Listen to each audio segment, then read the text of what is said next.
Dámaso Alonso, 1898 a 1990. Fue alumno de Ramón Menéndez Pidal en el Centro de Estudios Históricos, lugar que desempeñó una función básica en su vasta y profunda formación intelectual. En la residencia de estudiantes en Madrid, conectó con los que serían sus compañeros de generación: Federico García Lorca, Rafael Alberti, Luis Cernuda o Manuel Altolaguirre. Enseñó lengua y literatura española tanto en universidades extranjeras como nacionales, Berlín, Cambridge, Valencia, entre otras.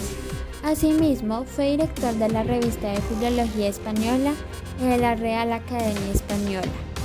Sus profundos análisis sobre Luis de Góngora los llevaron a escribir distintos libros acerca de él, como lo es La lengua poética de Góngora o Estudios y ensayos gongorinos. Dámaso Alonso ha definido Hijos de la Ira como un libro de protesta escrito cuando en España nadie protestaba. Es un libro de protesta y de indagación. ¿Protesta contra qué? Contra todo. Pues habían presentado dos hechos de colectiva Besanía que habían quemado muchos años de la vida, uno español y otro mundial. Y por las consecuencias de ambos, escribió Hijos de Ira lleno de asco ante la estéril injusticia del mundo y la total desilusión de ser hombre. Es también un intento de indagación en la realidad del mundo, en su esencia y de su primera causa. La vida es monstruosa porque es inexplicable. De esta doble consideración nace todos los matices y contradicciones que el lector podrá encontrar en las distintas posiciones respecto de la causa primera.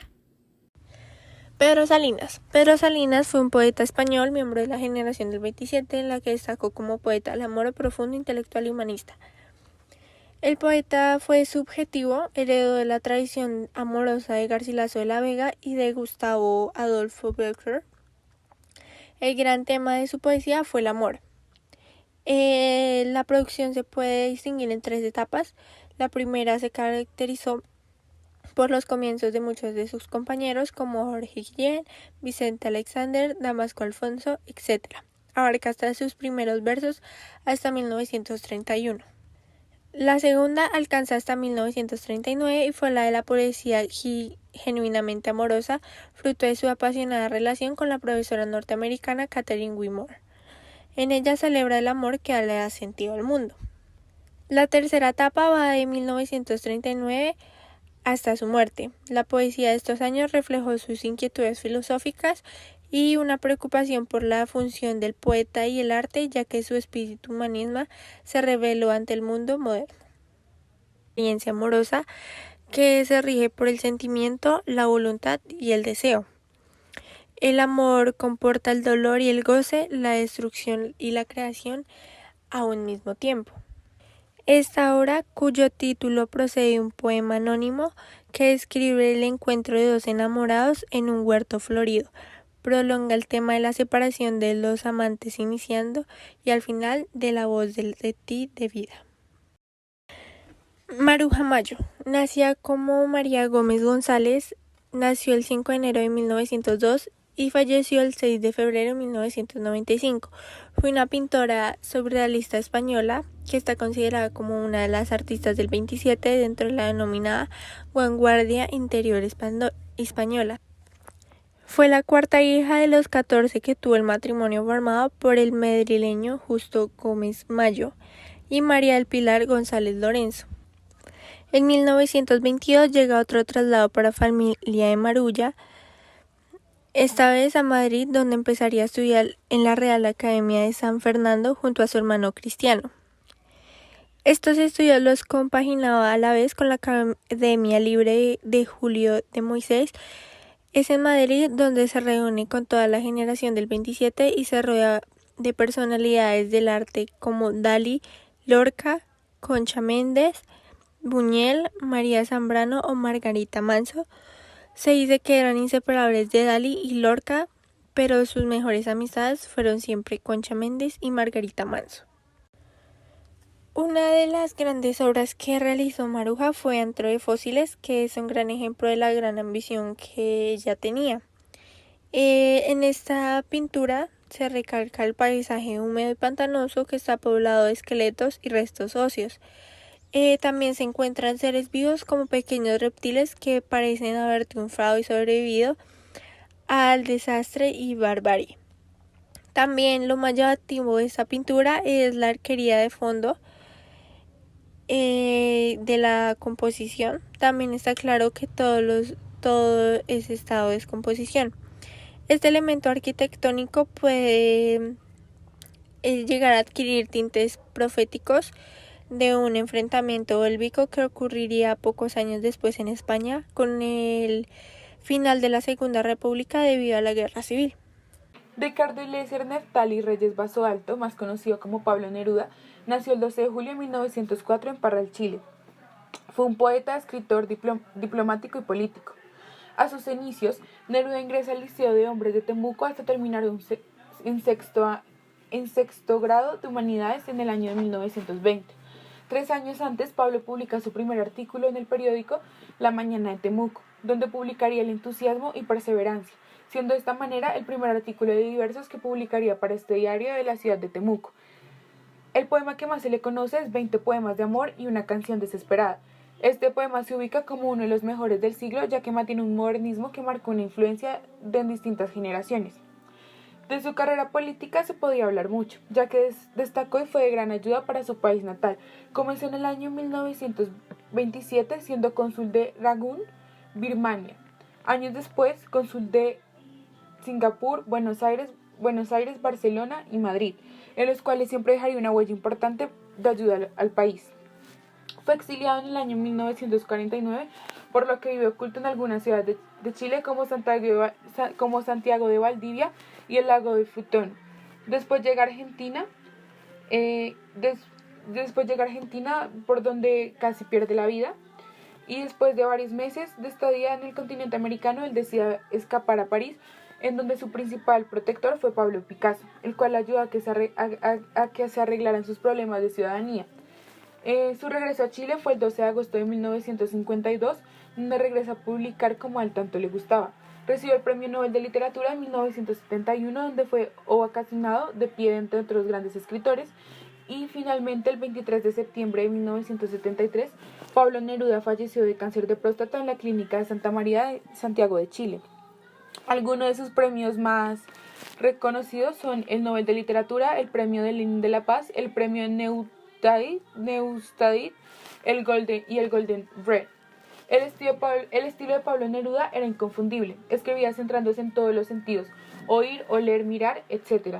Con ello buscaba la descripción de una escena o sentimiento lo más natural posible para transmitir al lector esa verdad y hacerle entender su poema o su escrito. Utilizaba mucho las metáforas para crear descripciones detalladas y emocionales sobre las personas, las cosas, la naturaleza y los sentimientos. Hay mucha influencia del surrealismo en sus descripciones, ya que utilizaba expresiones más raras y difíciles para describir cosas realmente sencillas. Crepusculario se le atribuye como una de las obras más importantes de Pablo, ya que tras de una serie de dificultades económicas, en 1923, él logra publicar por primera vez Crepusculario, el cual es una obra inaugural de su poesía que motivó la inmediata atención del público y de la crítica, asombrados por el talento que tenía Pablo.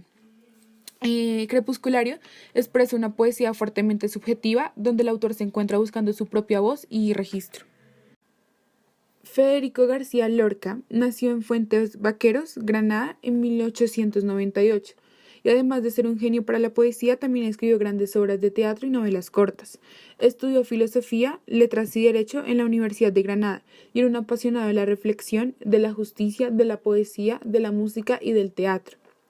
Él entra en contacto a través de sus amigos de la universidad con la llamada Generación del 27, un grupo de poetas que escribía sobre el amor, la muerte, las injusticias sociales y las guerras.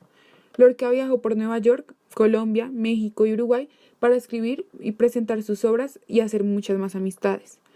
La poesía de Lorca está llena de palabras, de amor, de símbolos y de una belleza y una sensibilidad sin igual. Por ejemplo, en su poesía, la hierba era un símbolo de la muerte, mientras que la luna que era uno de los símbolos que él más solía utilizar, significaba belleza y deseo. En sus obras llegó a escribir más de 10 libros de poemas, siendo los más populares Poeta en Nueva York, 1930, Romancero gitano, 1928 y Sonetos del amor oscuro, 1936. Llegó a escribir también más de 10 obras teatrales, principalmente dramáticas o románticas, en las que continuamente buscaba el sentido de la vida y de las acciones humanas. Entre las más conocidas está La casa de Bernarda Alba, 1936, Yerma, 1934 y Bodas de sangre, 1933. Federico García Lorca murió víctima de la Guerra Civil Española el 18 de agosto de 1936 en su tierra natal, Granada. Esta obra se conoce por contener poemas inspirados en el cante jondo y aunque no intentó imitar las letras del cante, sino crear en el lector la sensación de estar en presencia de las fuentes primitivas en las que brota el cante. También se conoce porque los poemas que abarcan esta obra principalmente contienen temas relacionados con la muerte, el amor frustrado o la desesperación. Gerardo Diego Sendoya nace en Santander el 3 de octubre de 1896 y muere en Madrid el 8 de julio de 1987. Fue un poeta español miembro de la generación del 27. Su actividad literaria comienza a una temprana edad, publicando en 1918 su primera obra, el cuento La caja del abuelo, en el diario Montañés. Durante estos primeros años colabora en distintas publicaciones como la revista Grial y la revista Castellana y diversas revistas vanguardistas. Su primer libro de poesías es denominado El romance de la novia. Durante su estancia mantiene una gran actividad literaria, fundando las revistas Carmen y Lola y manteniendo contacto con el resto de los integrantes de la generación del 27. El gran reconocimiento del autor llega en 1979 con la concesión del Premio Miguel de Cervantes, que comparte con Jorge Luis Borges. El romancero de la novia. La despedida. Aquel día, estoy seguro, me amaste con toda el alma. Yo no sé por qué sería, tal vez porque me marchaba. Me vas a olvidar, dijiste, ay, tu ausencia será larga. Y ojos que no ven, presente, has de llegar siempre en mi alma. Ya lo verás cuando vuelva, te escribiré muchas cartas. Adiós, adiós, me entregaste tu mano suave y rosada, y entre mis dedos tu mano, fría de emoción, temblaba. Sentí el roce de un anillo como una promesa vaga. Luis Cernuda nace en Sevilla el 21 de septiembre de 1902 y muere en Ciudad de México el 5 de noviembre de 1963.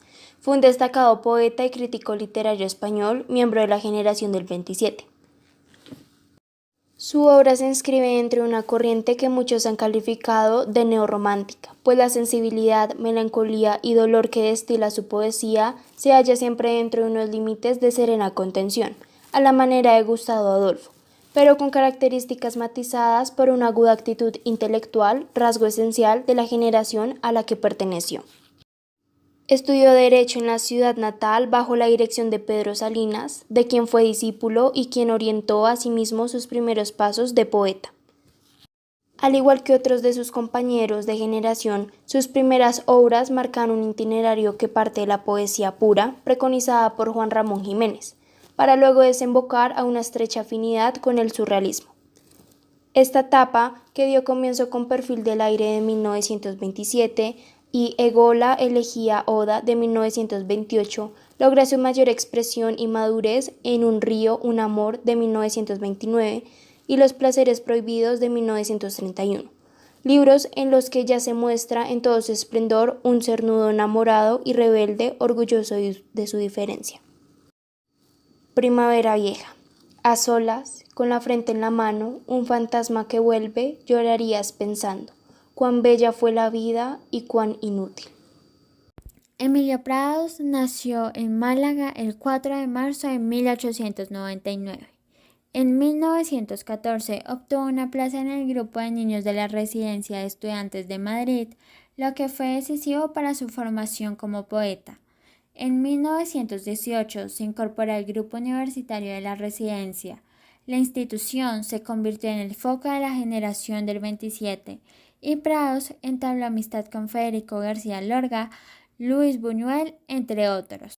En 1939 se instaló en Barcelona para encargarse junto con Alto Laguirre de las publicaciones del Ministerio de Instrucción Pública, pero la situación con el fin de la guerra próximo era ya insostenible, por lo que decidió marcharse a París y posteriormente hacia México, donde residiría hasta su muerte. Trabajó además como un modesto maestro del colegio Luis Vives. Murió el 24 de abril de 1962. Con la imagen capital de la obra, Prados evoca el aislamiento del individuo que habita sin remedio un cuerpo prometido a la muerte, la irreductible soledad de su trayecto vital, pero también la nostalgia de las sensaciones vividas y el anhelo de ser más allá de los límites estrechos del jardín del cuerpo. Vicente Aleixandre nació el 26 de abril de 1898 en la ciudad de Sevilla, España. Creció y se educó en Málaga, ciudad en la que residió con su familia desde que cumplió los 2 años de edad. En 1907 se trasladó a Madrid, en donde estudió las carreras Derecho y Comercio. A partir de 1920 ejerció de profesor de Derecho Mercantil. 5 años más tarde tuvo que cesar toda actividad profesional a causa de un problema de salud, la tuberculosis renal. A partir de este momento dedicó todo su tiempo a la literatura, comenzando su actividad literaria con Ámbito, 1928, y sus colaboraciones en distintas publicaciones, entre ellas la revista de Occidente del filósofo José Ortega y Gazette. En el año 1935 logró el Premio Nacional de Literatura con el libro La destrucción o el amor. En el año 1949 fue elegido miembro de la Real Academia de la Lengua Española. Formó parte de la generación del 27. Sus títulos más importantes son Espadas como labios, 1932, La destrucción o el amor, 1935, la obra de prosa poética Pasión en la Tierra, 1935, Sombra del Paraíso, 1944, Mundo a Solas, 1950. Consiguió el Premio Nobel de Literatura en 1977, que recogió en su nombre justo Jorge Padrón a causa del mal estado de salud del escritor andaluz que le impidió trasladarse a Estocolmo. Falleció en Madrid el 14 de diciembre de 1984. Tenía 86 años de edad. Está enterrado en el cementerio de la Almudena de Madrid. Ahora lo que pude analizar de adolescencia es un poema el cual su tema principal es el paso del tiempo que se simboliza con el puente en la primera parte del poema y con el camino. En los últimos versos podemos observar claramente el paso del tiempo, ya que habla del paso del muchacho a ser un anciano. Incluso menciona la muerte en el verso 9 con la palabra desvanecerse. Manuel Altolaguirre nació el 29 de junio de 1905 en Málaga. Viaja a Francia en 1930 y establece su propia imprenta. En 1932 contrajo matrimonio con la poetista Concha Méndez. De 1933 a 1935 vive en Londres, donde siguió editando libros y fundó la revista hispano-inglesa en 1916, en recuerdo del año de la muerte de Cervantes y Shakespeare. Regresa a España en 1935 y edita la revista Caballo Verde para la poesía dirigida por Pablo Neruda, perteneciente a la generación del 27. Su poesía tiene influencias iniciales de Juan Ramón Jiménez y de Pedro Salinas y posteriormente de Luis Cernuda. Su obra incluye Las Islas Invitadas, 1926, Ejemplo, 1927, Soledades Juntas, 1931, La Lenta Libertad, 1936, Nube Temporal, 1939, Fin de un Amor, 1949 y Poemas en América, 1951, entre otras. En 1939, tras la Guerra Civil Española, se exilió en Cuba. En México fue productor, guionista de Subida del Cielo, 1951, de Luis Buñuel. Su paso por el cine experimental se refleja en sus largometrajes El Cantar de los Cantares, 1959. Es autor de un ensayo sobre Garcilaso de la Vega. Finalmente, Manuel Altolaguirre falleció el 26 de julio de 1959 durante un viaje a España y con un accidente de automóvil en Burgos. Lo que pude analizar con el poema La voz cruel es que posee un tono de denuncia muy claro en el marco de la Guerra Civil Española. El poeta carga contra los manipuladores que aterrorizaron a los demás para que se enfrentaran y lucharan hasta exterminarse. Y ello es un ambiente de crueldad. Fueron miles de muertos que solo acertaron a comprender que fueron carne de cañón en el momento de morir. Esos seres que lucharon y murieron violentamente eran personas con familias, con seres queridos, pero la manipulación perversa por parte de los topos de vicio los condujeron a la muerte. Jorge Guillén nació el 18 de enero de 1893 en Valladolid, España. Cursó estudios de Filosofía y Letras en Madrid, aunque se licenció en Granada en 1913. En 1920 empieza a publicar sus poemas en revistas como La Pluma y revistas de Occidente. En cuanto a su obra, Jorge Guillén está considerado, junto a Pedro Salinas, uno de los más ilustres poetas profesores de la generación del 27. Además, es el máximo representante de la poesía pura. Jorge compaginó su carrera con su obra poética Clamor, Final y Cántico, 1928, su ejemplar más destacado. En su trabajo se pueden distinguir dos etapas. Por un lado, la primera etapa antes de la guerra, Guillén mantiene, a diferencia del resto de autores de esta generación, una visión optimista de la vida y del mundo. Toda su obra se recoge en Cántico, 1928, que cuenta con 334 poemas y supone una expresión del entusiasmo del autor ante el mundo. Jorge consideraba que el mundo estaba bien hecho y que la vida es hermosa por el simple hecho de ser vida. De aquí cito: ser nada más y basta es la absoluta dicha. En su segundo periodo, tras la guerra, Guillén desde el exilio cambia su forma de ver el mundo. Pasa a tener una visión menos optimista para dar testimonio al dolor y las injusticias. Destaca la obra Clamor, publicada en 3 partes, Mare Magnum, que van a dar en la mar y a la altura de las circunstancias. Clamor muestra una protesta ante los errores y las miserias del momento histórico.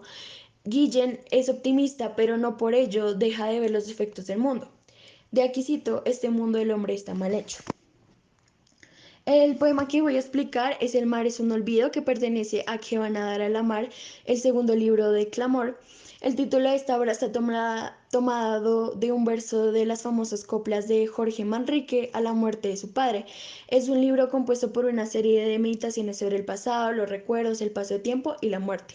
En El mar es un olvido, Guillén consigue describir cómo nos llega la muerte poco a poco y cómo todo se va convirtiendo en un recuerdo que al final olvidamos. Y el hecho de que la última estrofa solo tenga 2 versos, podemos identificarlo como que ha llegado el final, que cada vez el tiempo que queda es menos. Rafael Alberti nació en el pueblo de Santa María, Cádiz, en 1902. Fue escritor, pintor y poeta español, considerado uno de los grandes miembros de la llamada generación del 27. En 1925 recibe el Premio Nacional de Literatura por Marinero en Tierra, poemario publicado en 1924. Pasa, como tantos otros, por la Residencia de Estudiantes de Madrid, lugar donde coincide con Federico García Lorca, Gerardo Diego, entre otros. Es posible que fuera entonces donde naciera el germen de lo que luego sería la generación del 27. A partir de 1927, Alberti se muestra más activo políticamente en consonancia con la situación española. Se afila al Partido Comunista y se declara partidario de la República. En 1980 recibe el Premio Nacional de Teatro y en 1983 es galardonado con el Premio Cervantes. Muere el 28 de octubre de 1999 en Puerto de Santa María, España.